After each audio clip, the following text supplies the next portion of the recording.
Shalom jemaat yang dikasih Tuhan, senang sekali saya Pendeta Rubin Adi Abraham bisa melayani Anda di dalam ibadah ini. Hari ini saya akan menyampaikan firman dengan judul Roh Kudus Memulihkan Kehidupan. Mari kita baca Kisah Para Rasul pasal 2 ayat 1-4 yang berbunyi demikian. Ketika tiba hari Pentakosta, semua orang percaya berkumpul di satu tempat, tiba-tiba turunlah dari langit suatu bunyi seperti tiupan angin keras yang memenuhi seluruh rumah di mana mereka duduk. Dan tampaklah kepada mereka lidah-lidah seperti nyala api yang bertebaran dan hinggap pada mereka masing-masing. Maka penuhlah mereka dengan Roh Kudus, lalu mereka mulai berkata-kata dalam bahasa-bahasa lain seperti yang diberikan oleh Roh itu kepada mereka untuk mengatakannya. Saudara sekalian, Pentakosta adalah hari yang ke-50 setelah Paskah atau hari kebangkitan Yesus. Dan pada hari Pentakosta itulah Roh Kudus dicurahkan kepada 120 orang murid yang sedang berhimpun berdoa selama 10 hari. Dan Pentakosta juga merupakan hari lahirnya gereja. Karena pada hari itu Petrus berkhotbah dan 3.000 orang menerima firman Tuhan, percaya Yesus dan memberi dirinya dibaptis. Saudara-saudara, kalau kita mengalami karya Roh Kudus, itu sungguh akan mengubah kehidupan, memulihkan kita, sehingga kita bisa dipakai untuk menjadi kemuliaan nama Tuhan. Seperti para murid yang semula penakut, bahkan Petrus menyangkal Yesus, tetapi Roh Kudus turun ke atas mereka, dan terjadi perubahan dari penakut menjadi pemberani, dari orang yang sembunyi-sembunyi, karena takut ditangkap oleh orang-orang yang anti kepada Kristus. Sekarang dengan berani hati bersaksi bahwa Yesus adalah Tuhan. Nah, pada hari ini saya ingin mengajak saudara untuk melihat bahwa di dalam Alkitab Roh Kudus dilambangkan dengan beberapa hal. Dan kalau kita tahu maknanya, maka melalui simbol-simbol itu kita lebih paham tentang sifat dan pelayanan Roh Kudus. Misalnya Indonesia punya lambang negara yaitu burung Garuda. Ya, Garuda Pancasila. Dari bulu pada bagian tubuh burung Garuda itu ada yang 17, ada yang 8, ada yang 19, ada yang 45. Itu menunjukkan hari kemerdekaan Indonesia. 17 Agustus tahun 1945. Dan ada perisai di dada burung tersebut dengan 5 gambar yang menunjukkan 5 sila dalam Pancasila. Dan kemudian ada tulisan di kaki burung itu, Bhinneka Tunggal Ika. Artinya berbeda-beda tetapi satu juga. Dengan melihat gambar atau simbol itu, kita tahu Indonesia merdeka tahun 1945 dan sifatnya Bhinneka Tunggal Ika, berbeda-beda suku bangsanya tetapi tetap satu juga. Dan ada Pancasila yang menjadi dasar negara.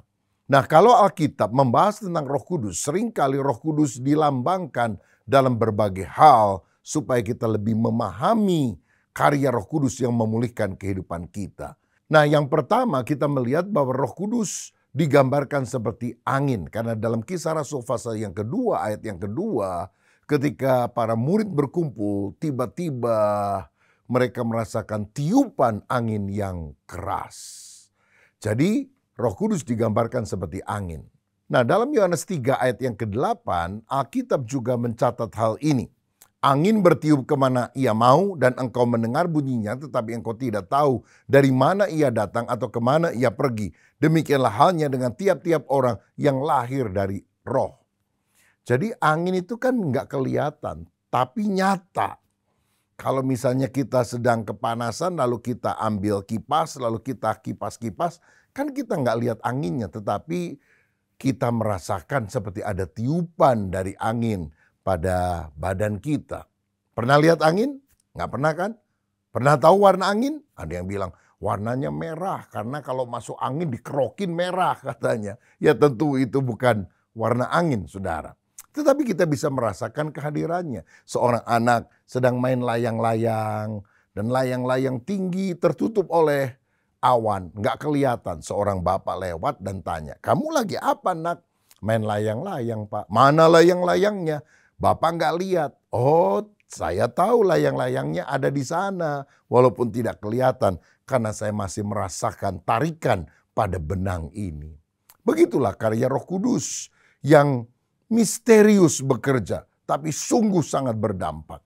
Nah, dalam Yeskiel 37 ayat 9 sampai 10 dikatakan, maka firman-Nya kepadaku, bernubuatlah kepada nafas hidup itu, bernubuatlah hai anak manusia, dan katakanlah kepada nafas hidup itu, beginilah firman Tuhan Allah, hai nafas hidup, datanglah dari keempat penjuru angin, dan berembuslah ke dalam orang-orang yang terbunuh ini, supaya mereka hidup kembali. Lalu aku bernubuat seperti diperintahkannya kepadaku, dan nafas hidup itu masuk ke dalam mereka sehingga mereka hidup kembali. Mereka menjejakkan kakinya suatu tentara yang sangat besar.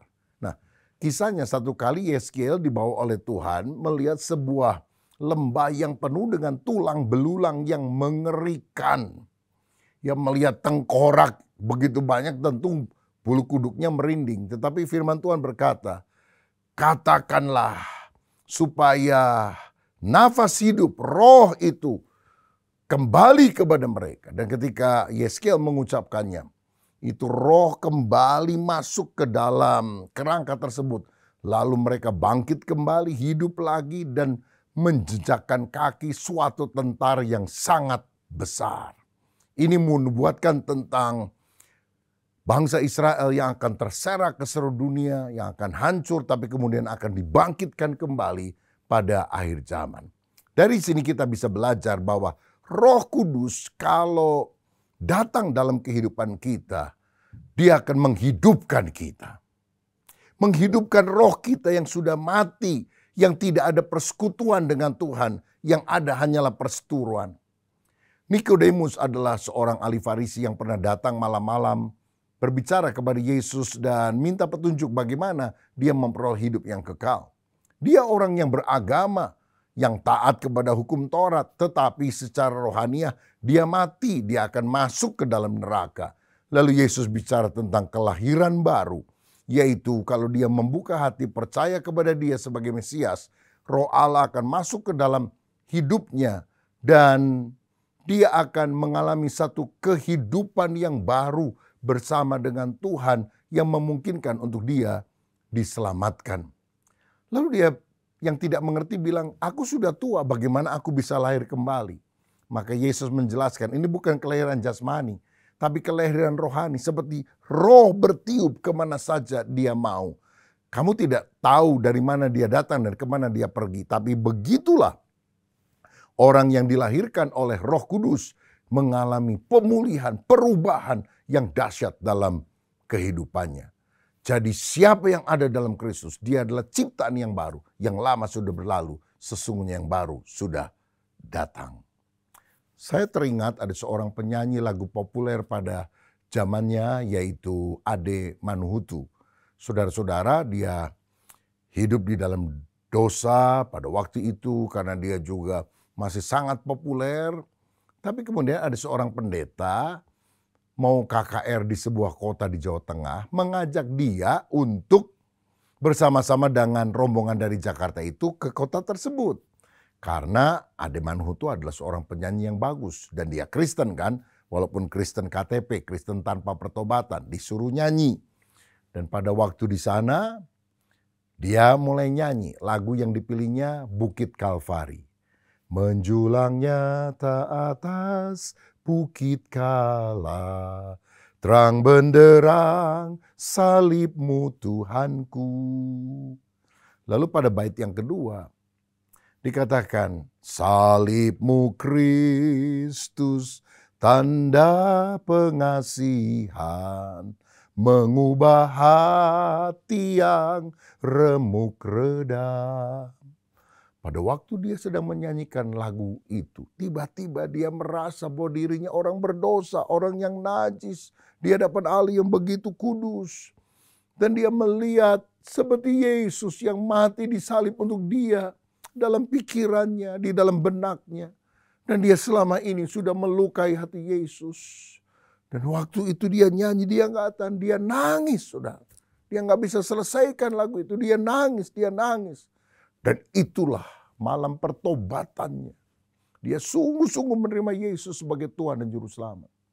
Sejak itu saudara, dia buang semua rokoknya, minuman keras dia buang. Dan sejak hari itu, setiap jam 5 pagi dia adakan doa pagi bersama dengan keluarganya. Sampai dia menjadi pendeta. Dan akhirnya dia mengakhiri hidup sebagai seorang hamba Tuhan yang setia melayani di ladang Tuhan. Kenapa hal ini bisa terjadi? Dari kehidupan yang hancur-hancuran, bergelimang dengan dosa. Kenapa bisa jadi pendeta, memberitakan Injil, bicara soal kekudusan?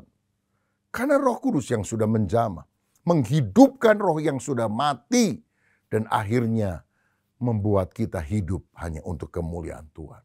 Ini doa saya, kalau Roh Kudus masuk dalam hidup saudara, Engkau berikan kesempatan untuk menjamah kita. Hidupmu dipulihkan.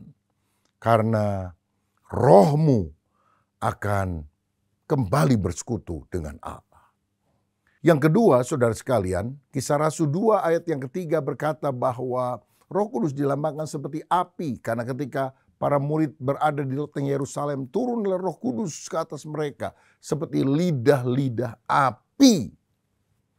Nah, di dalam Matius 3 ayat 11, firman Tuhan juga berkata, Aku membaptis kamu dengan air sebagai tanda pertobatan, tetapi ia yang datang kemudian daripadaku lebih berkuasa daripadaku, dan aku tidak layak melepaskan kasutnya. Ia akan membaptis kamu dengan Roh Kudus dan dengan api. Nah, yang pertama kita melihat bahwa api itu melambangkan kehadiran Allah. Seperti ketika Allah menjumpai Musa di semak belukar yang menyala, burning bush. Dan akhirnya Musa dipanggil untuk menjadi pemimpin orang Israel, membawa Israel keluar dari Mesir menuju Kanaan. Tuhan juga hadir di padang gurun menyertai orang Israel melalui tiang awan dan tiang api. Jadi ketika ada api hadir, kita rasa ada hadirat Tuhan. Jadi murid-murid yang berhimpun di loteng Yerusalem itu mengalami kehadiran yang luar biasa yang memulihkan kehidupan mereka. Tetapi api juga adalah sesuatu yang dipakai untuk menyucikan atau memurnikan, membakar sampah dosa dalam kehidupan kita. Karena dalam Yesaya 4 ayat 3 dan 4 dikatakan, dan orang yang tertinggal di Sion dan yang tersisa di Yerusalem akan disebut kudus, yakni setiap orang di Yerusalem yang tercatat untuk beroleh hidup.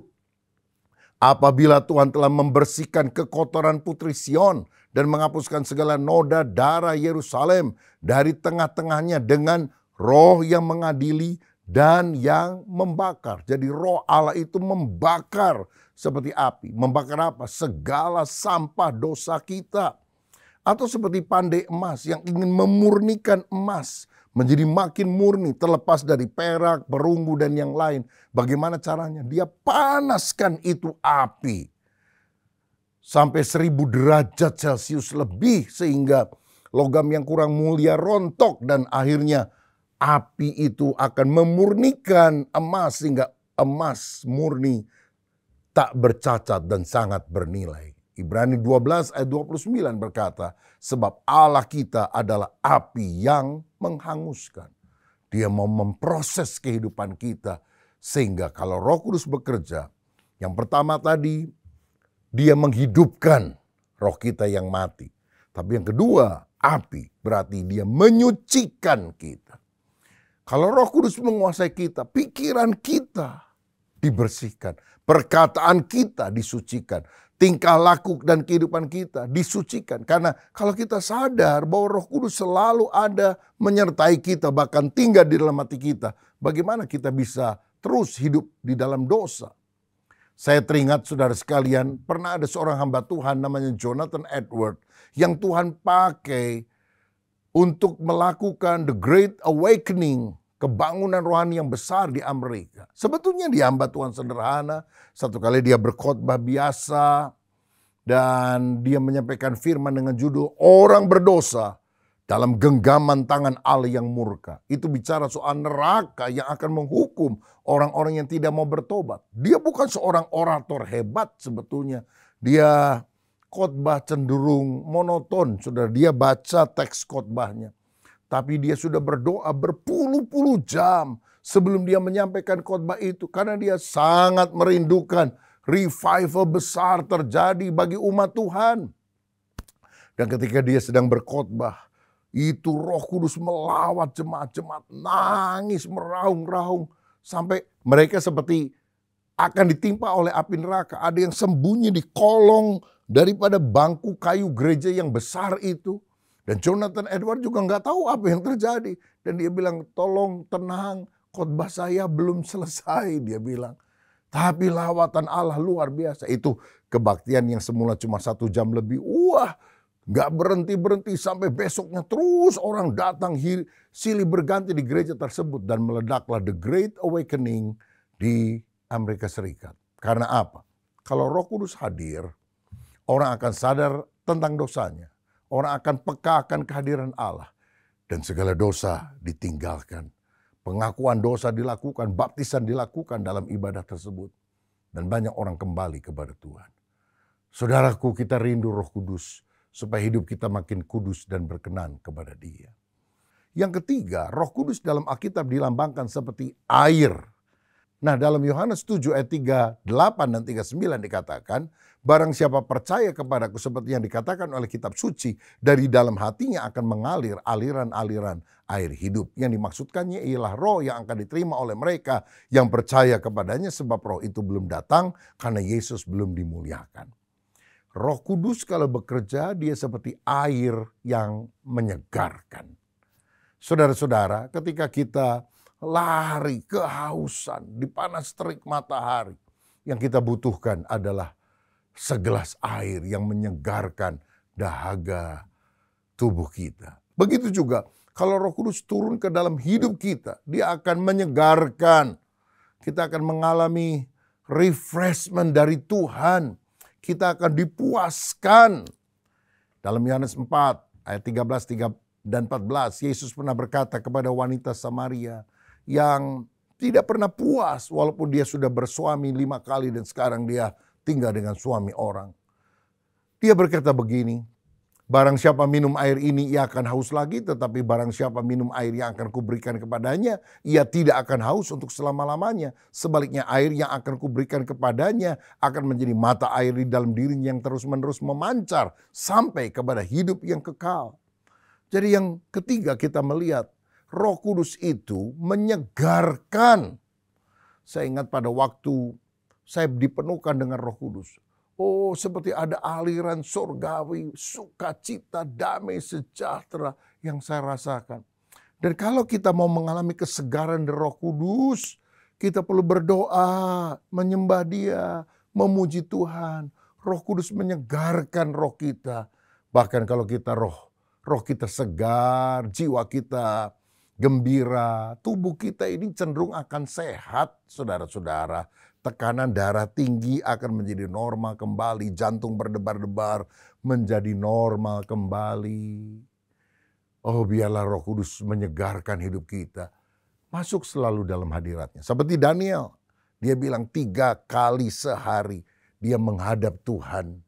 Dan saya percaya setiap kali dia menghadap Tuhan, dia bisa rest di hadapan hadirat Tuhan. Yang keempat, Roh Kudus digambarkan seperti minyak. 1 Samuel 16 ayat 13 berkata, Samuel mengambil tabung tanduk yang berisi minyak itu dan mengurapi Daud di tengah-tengah saudara-saudaranya. Sejak hari itu dan seterusnya berkuasalah Roh Tuhan atas Daud. Lalu berangkatlah Samuel menuju ke Rama.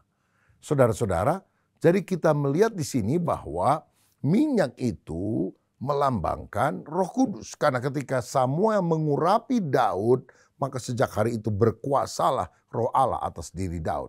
Ada ayat yang lain dalam Mazmur 89 ayat 21 dan 22 dikatakan oleh Tuhan, Aku telah mendapat Daud hambaku, aku telah mengurapinya dengan minyakku yang kudus, maka tanganku tetap dengan dia, bahkan lenganku meneguhkan dia.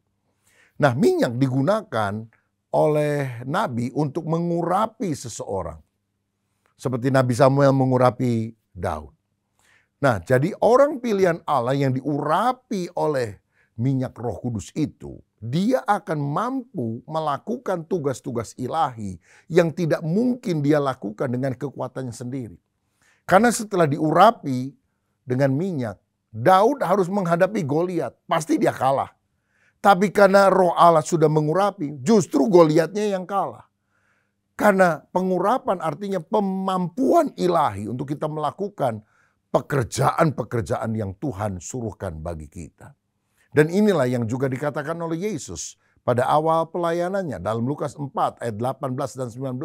Roh Tuhan ada padaku oleh sebab Dia telah mengurapi aku untuk menyampaikan kabar baik kepada orang-orang miskin. Dan Ia telah mengutus aku untuk memberitakan pembebasan kepada orang-orang tawanan dan penglihatan bagi orang-orang buta, untuk membebaskan orang-orang yang tertindas, untuk memberitakan tahun rahmat Tuhan telah datang. Kalau saudara dipanggil untuk melayani, jangan andalkan kekuatanmu, kemampuan, pengalamanmu, akal budimu, tapi berdoa agar Roh Kudus mengurapi kita. Dia yang akan memampukan kita melakukan pekerjaan yang dahsyat. Karena mentobatkan orang itu kan bukan dengan kepandaian manusia. Harus Roh Allah yang bekerja. Menyembuhkan orang sakit apalagi, saudara-saudara. Kita harus sungguh mengandalkan Tuhan. Untuk itu kita perlu minyak urapan Roh Kudus. Tetapi fungsi minyak juga menyembuhkan. Karena Yakobus 5 ayat 14 berkata, kalau ada seorang di antara kamu yang sakit, baiklah ia memanggil para penatua jemaat supaya mereka mendoakan dia serta mengolesnya dengan minyak dalam nama Tuhan.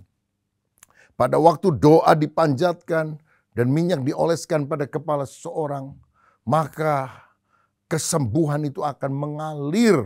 Ya, mengoles minyak tanpa iman tidak akan mendatangkan mujizat. Tetapi kalau kita beriman bahkan tanpa minyak sekalipun, mujizat akan terjadi. Tetapi kalau kita sungguh memakai minyak dengan iman, maka itu akan mendatangkan karunia kesembuhan. Misalnya seperti orang menjamah ujung jubah Yesus. Maka orang itu sembuh bukan karena ujung jubahnya, tetapi karena imannya kepada Kristus. Bayangan Petrus kena kepada orang-orang sakit. Orang-orang sakit sembuh. Karena apa? Impartasi kuasa Roh Kudus yang memancar, yang menyebar. Saudara, mari kita minta Roh Kudus karena Dia akan memberikan kita kuasa di dalam pelayanan. Istri saya memiliki kakak yang tinggal di Amerika Serikat. Satu kali dia melihat seorang televangelis, pengkhotbah televisi sedang berkhotbah. Dan dia nggak percaya karena dia bicara soal mujizat kesembuhan ilahi. Dia pikir ini orang paling minta duit. Saudara, lalu ketika ada tantangan, siapa yang sakit? Angkat bagian tubuhmu yang sakit. Saudara-saudara, dia nggak sakit, tapi ngeledek gitu ya. Di depan TV dia angkat tangan, dan begitu dia turunkan tangan, waduh nyerinya luar biasa. Dia kaget juga karena nggak sakit, sekarang jadi sakit, saudara. Lalu karena nyerinya cukup hebat, dia rasa bersalah juga. Apa ngeledek hamba Tuhan yang lagi khotbah di TV. Dia datang ke pendetanya yang sekali-sekali dia kunjungi ke gereja tersebut. Pendetanya bilang, kamu jangan meremehkan hal-hal rohani Roh Kudus. Jadi didoakan, saudara-saudara. Nah, setelah didoakan dia pulang ke rumahnya dan dia lihat televangelis itu khotbah. Siapa yang sakit? Angkat tanganmu supaya Tuhan menjamah. Dia angkat tangan kali ini. Dan kali itu dia disembuhkan oleh Tuhan secara sempurna dan segera. Sejak itu dia nggak berani main-main untuk perkara rohani, malah dia bersaksi kepada semua anggota keluarganya supaya percaya kepada Yesus. Roh Kudus sanggup memulihkan, menyembuhkan, dan mengurapi kita dengan kuasa. Yang terakhir, yang kelima, Roh Kudus digambarkan seperti burung merpati. Dan kalau Roh Kudus mengurapi hidup saudara, ini yang akan terjadi. Karena di dalam Matius 3 ayat 16 dikatakan sesudah dibaptis Yesus segera keluar dari air dan pada waktu itu juga langit terbuka dan ia melihat Roh Allah seperti burung merpati turun ke atasnya. Saudara tahu burung merpati itu simbol apa? Perdamaian. Merpati juga merupakan simbol kasih sayang. Dan menurut ahli zoologi, merpati adalah binatang yang tidak punya empedu, yaitu racun hati yang pahit. Ini menunjukkan kalau Roh Kudus bekerja dalam hidup kita, Dia akan mengangkat kepahitan dalam hati kita. Contohnya Yesus. Walaupun dia dicaci maki bahkan disalib, dia berkata, Bapa ampunilah mereka, mereka tidak tahu apa yang mereka perbuat. Saudara, betapa kita harus memiliki hati Yesus yang mengizinkan Roh Kudus mengalirkan kasih Allah di dalam hatinya sehingga tidak ada kepahitan. Mungkin ada orang menyakiti saudara, mengata-ngatai saudara, dan kau bisa pahit hati. Tapi kalau Roh Kudus masuk dalam hatimu, dia angkat segala kepahitan kita sehingga kita akan hidup dalam damai sejahtera. Ibrani 12 ayat 15 berkata, jagalah supaya jangan ada seorang pun menjauhkan diri dari kasih karunia Allah, agar jangan tumbuh akar yang pahit yang menimbulkan kerusuhan dan yang mencemarkan banyak orang. Begitu pula dalam Efesus pasal 4 ayat 30-32, firman berkata, dan janganlah kamu mendukakan Roh Kudus Allah yang telah memateraikan kamu menjelang hari penyelamatan. Segala kepahitan, kegeraman, kemarahan, pertikaian, dan fitnah hendaklah dibuang dari antara kamu. Demikian pula segala kejahatan. Tetapi hendaklah kamu ramah seorang terhadap yang lain, penuh kasih mesra dan saling mengampuni, sebagaimana Allah di dalam Kristus telah mengampuni kamu. Saudara-saudara, saya percaya kalau Roh Kudus bekerja, kepahitan dicabut, pengampunan akan datang dalam hidup kita. Siapa yang bisa mengampuni orang? Tentulah hanya karya Roh Kudus yang bisa masuk di dalam kehidupan kita dan memampukan kita mengampuni orang yang melukai hati kita. Hari ini maukah engkau berkata, Tuhan jamah hatiku supaya aku sungguh-sungguh punya hati yang bisa mengampuni orang lain. Maukah saudara pada hari ini mengizinkan Roh Kudus menjamah saudara karena dia bekerja seperti angin, api, air, minyak, dan burung merpati. Artinya kalau dia hadir, dia menghidupkan roh saudara. Dia menyucikan hidup kita. Dia menyegarkan diri kita. Dia mengurapi dan menyembuhkan segala penyakit kita. Bahkan mengangkat kepahitan hati dalam hidup ini. Siapa di antara saudara yang hari ini rindu dijamah oleh Roh Kudus? Taruhlah tanganmu di dada dan berkata, Roh Kudus, aku percaya Engkau adalah Allah yang hidup. Pulihkan hidupku, basuh hidupku. Dan biarlah aku dipakai untuk menjadi alat kemuliaan. Saya mau berdoa untuk saudara. Kalau saudara ingin mengalami hadirat Tuhan, lawatan Roh Kudus lebih kuat. Bapa, hamba berdoa supaya Roh Kudus masuk dalam hidup kami. Menghidupkan roh kami yang mati. Menyucikan segala dosa kami. Membakar segala sampah dosa yang tidak berkenan kepada Tuhan. Segarkan roh kami dengan kehadiran Roh Kudus. Setiap kali kami datang menyembah Engkau dalam roh dan kebenaran. Urapi kami sehingga pelayanan kami penuh dengan kuasa. Sembuhkan orang-orang yang sakit dengan mujizat kuasa-Mu. Dan bila kepahitan digantikan dengan pengampunan, dengan kasih ya Bapa. Roh Kudus urapilah kami. Kami terima Roh Kudus dalam nama Yesus.